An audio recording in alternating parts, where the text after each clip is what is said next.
The Agriculture Minister Barnaby Joyce is holding a media conference. Let's take a listen in. It's really important to clarify issues pertaining to water. As people know, during the coalition agreement, the National Parties negotiated for water to be transferred across to agriculture. The Governor-General swore me in as the Minister for Agriculture and Water Resources, and because I believe the Governor-General is a man of his word, that's the role that we actually have. But for a clear understanding and listening to the Shadow Minister's discussions this morning, we'll just go through them for their assistance. The Commonwealth Environmental Water Holder, which is an instrument that was set up under the Environment Department, remains with the Environment Department because it never actually was ever in agriculture, and therefore it makes abundant sense as its statutory purpose remains with the environment.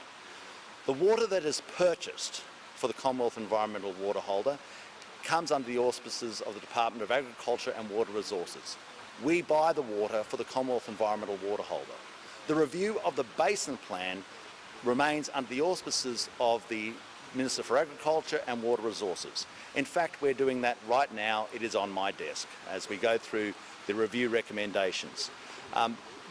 Overwhelming the purpose for water resources, which remains in areas outside of the Murray-Darling Basin Plan and the Commonwealth Environmental Water Holder, also is with agriculture and water resources.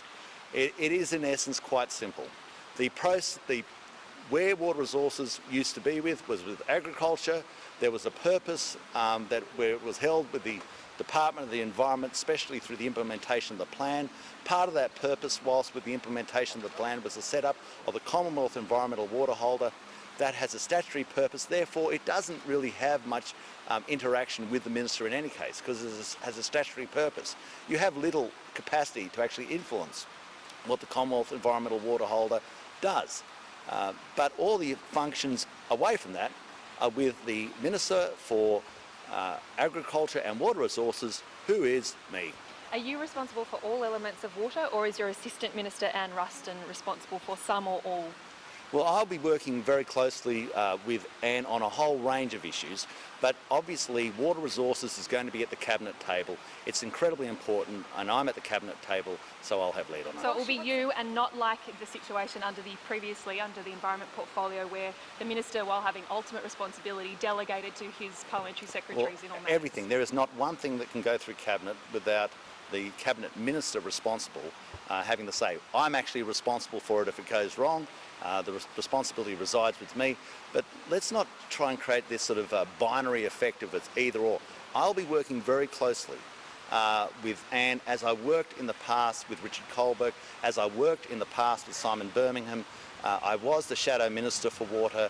I've come from a whole life being lived in the basin. I understand how the basin works. I'll be going throughout the basin on a basin tour. I have a review of the plan on my desk as we speak.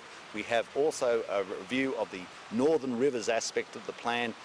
This is easy knitting to pick up because it's a job I've done before. But with respect, Minister, it sounds like the responsibilities are shared then between you and Senator Ruston. Can you clarify that? I'll make it very clear. I have lead on water, but I don't want that to be a case that therefore you don't discuss other issues with other people. I do. I've always worked in that direction. I've always worked that I get input from people so that we come up with a decision that is best for the basin. And that's what I'll continue to do.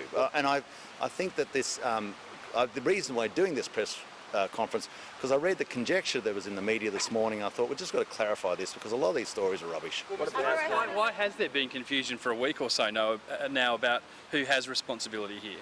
Well, there's been no confusion for me. I think it was quite clear. What was the purpose of the meeting yesterday? What meeting? Was there a meeting between you and the Prime Minister? Yeah, over charter letters. Every minister, every minister, our charter letter is finalised.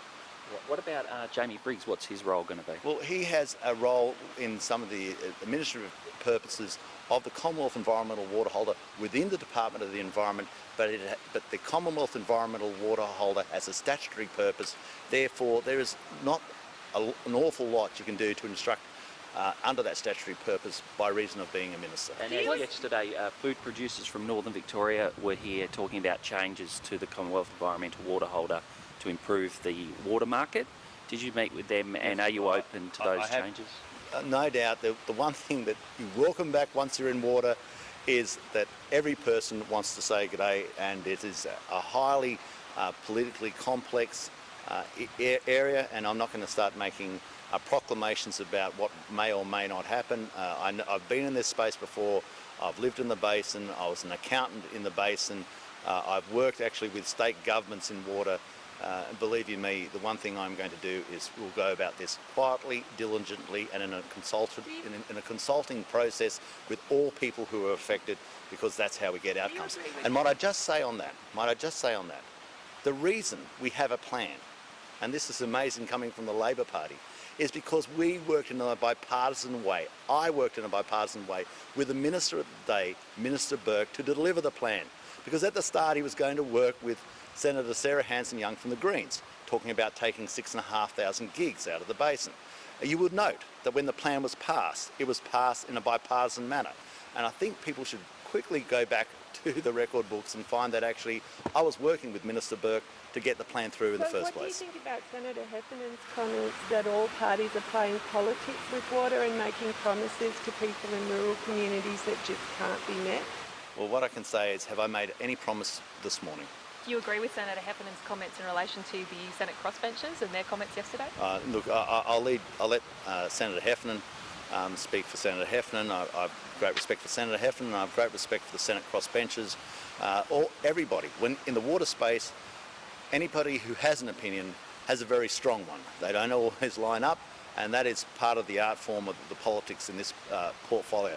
That's why I think it's something that I'm really relishing the opportunity to be part of the process of making sure that we look after the social outcomes of people who live in the basin, the economic future of the over 2 million people who live in the basin, and the vast export capacity that has, as well as the environmental outcomes, which it was the coalition government that started the process of remedying. Was Senator Ruston originally slated to take responsibility for water, and did you have to talk the Prime Minister around from that in yesterday's meeting? The Minister who gets sworn in at Government House with the title Agriculture and Water Resources is the Minister for Agriculture and Water Resources. That is the position at the Cabinet table. That's the responsibility that I have carriage of at the Cabinet table. I'm looking forward to it.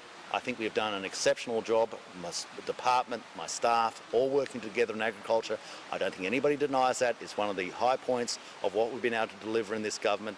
And now I'm looking forward to trying using that same skills, that same team, that same collegiate atmosphere between the department, between staff, working together, working very closely with Anne Ruston and others, all who have a strong interest in this, to make sure that we continue the work in bringing the best outcome we possibly can for the people of the Murray-Darling Basin.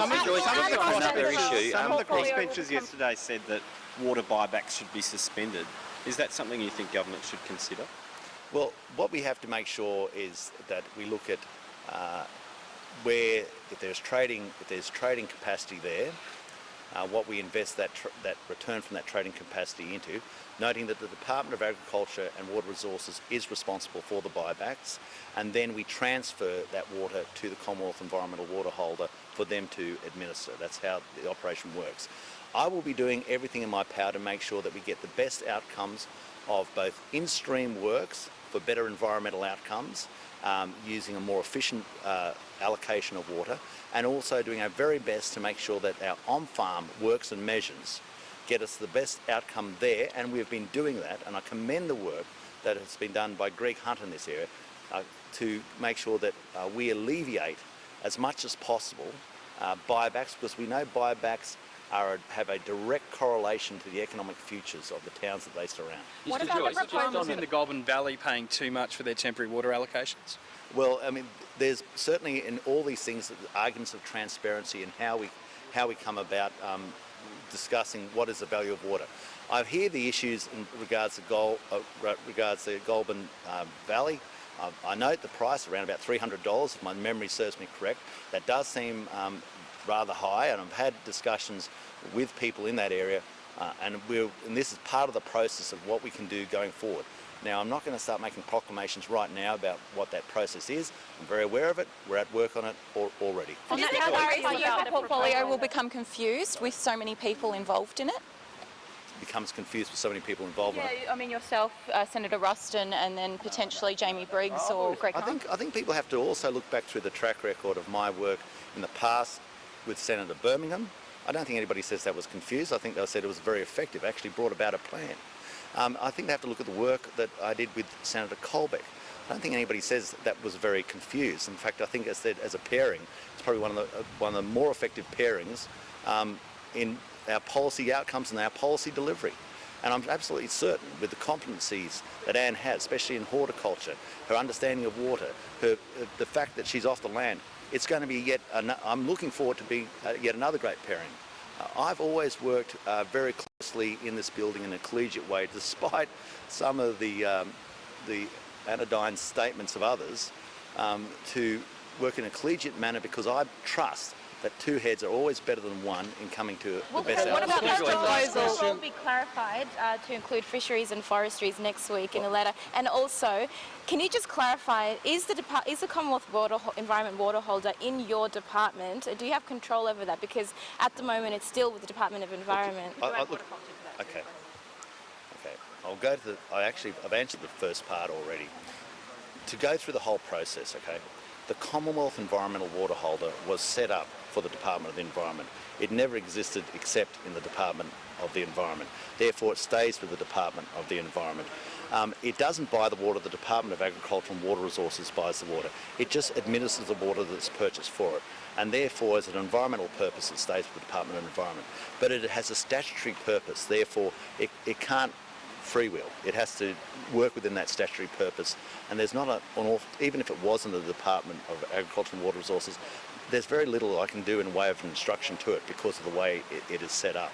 Now, the first part of your question was Fisheries and forestry. Well, I'll leave that for the Prime Minister. It's his charter letter. I'm not going to start announcing his charter letter When will to we the see media. the charter letter? Well, that's another question for the Prime Minister. Okay, we've Joyce, got just one another other question before you go. The ACCC's just released a statement on the Asciano takeover by Brookfield, saying that it would substantially lessen competition due to the vertical integration. Now, there's some agricultural supply chains that are critical to the outcome of this takeover.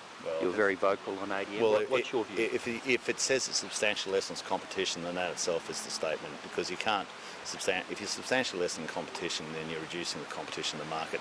It seems like the ACCC has spoken for itself. That is the statement which you're supposed to avoid substantial lessening of competition.